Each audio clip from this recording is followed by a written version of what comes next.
What if everything you knew about Filipino history was missing a critical piece? Most Filipinos have heard of Baybayin, the ancient script with curvy letters, once engraved on bamboo and chanted in ritual. But what if I told you? Baybayin wasn't alone. Before colonization, the Philippines was home to multiple writing systems, each used by different ethnic groups, each telling stories in ink, blade, and memory.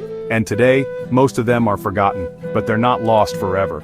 Let's go on a journey to the mountain scrolls, the island palm leaves, and the surviving elders to rediscover the sacred writing systems of the Philippines. Long before Magellan arrived in 1521, Filipinos were already reading and writing. According to early Spanish accounts, nearly all natives of Luzon and Visayas could write in Baybayin. They wrote love poems, prayers, debts, songs, and ancestral records, using knives on bamboo or ink on palm leaves. But here's the truth most textbooks ignore. Baybayin was only one script.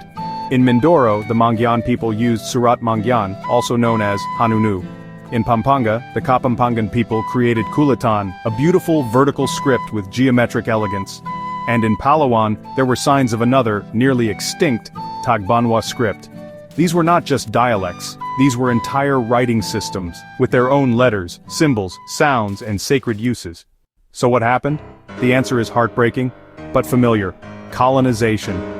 When the Spanish arrived, they saw native literacy not as something to be celebrated, but as something to be controlled. They banned writing in local scripts. They forced Filipinos to learn the Latin alphabet, not to preserve knowledge, but to enforce religion, taxes, and control. Over time, Baybayin and the other scripts were suppressed, slowly erased from schools, churches, and legal documents. By the 1800s, the Filipino soul was still strong, but its written voice had nearly gone silent. Let's look at Baybayin first, the one script that's made a partial comeback. Baybayin comes from the root word baybay, meaning to spell out. It's an abugida. Each symbol represents a consonant followed by a vowel. It's different from an alphabet, and closer to scripts used in India or Indonesia. In Baybayin, you won't find letters like R or F, because they weren't native sounds. Instead you get ka, ba, da, sa with marks above or below to change the vowel. The script was elegant, quick to write, and deeply cultural. It wasn't just practical, it was spiritual. Names were carved into blades, love poems were etched on bamboo, ritual chants were recorded for the gods. Today, there's been a revival. Baybayin appears in tattoos, t-shirts, and logos, even passports. But it's not always accurate, and meanwhile other scripts remain in the shadows. Deep in the heart of Luzon, the Kapampangan people were developing something different, Kulitan. Unlike Baybayin, which is written left to right, Kulitan is written vertically, from top to bottom. Its letters are angular with diamond-like shapes and firm strokes. It's bold, proud, and entirely unique among Filipino scripts. Kulitan was used in pre-colonial poetry, love letters, and oaths of loyalty. But during colonization, it too began to fade.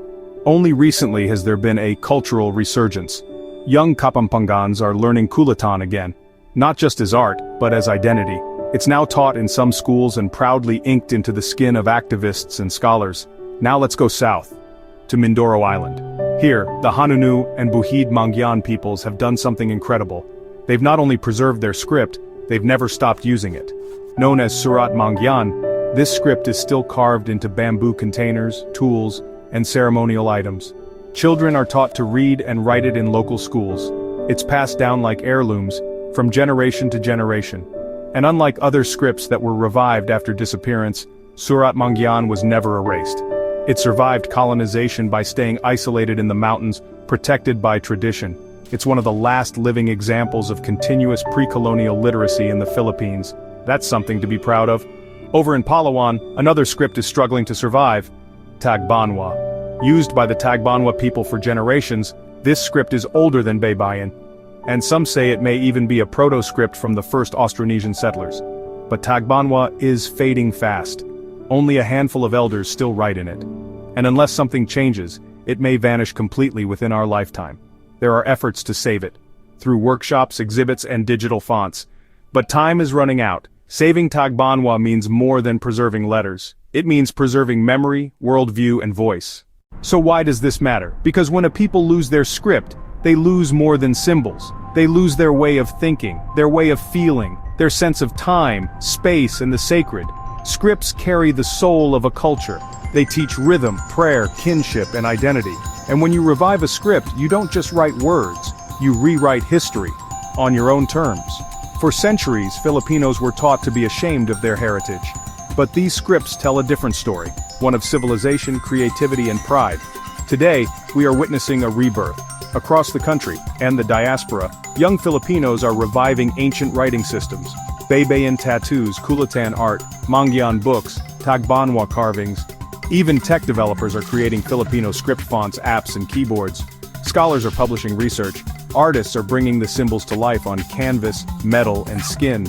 But this revival isn't just about the past, it's about the future. Reclaiming these scripts is an act of resistance, a way to say, we are more than colonization, we are more than trauma, we are a people who wrote our stories, and will write them again. So next time someone says the Philippines has no history, show them a scroll. Next time someone says we were illiterate, show them a script. Next time someone forgets your people, write it again, because every letter carved in bamboo, every poem inked on leaf, every mark made by hand, is proof that we were here, we are still here, and we will write the next chapter in our own ancient hands. Stay curious, stay proud, stay signal.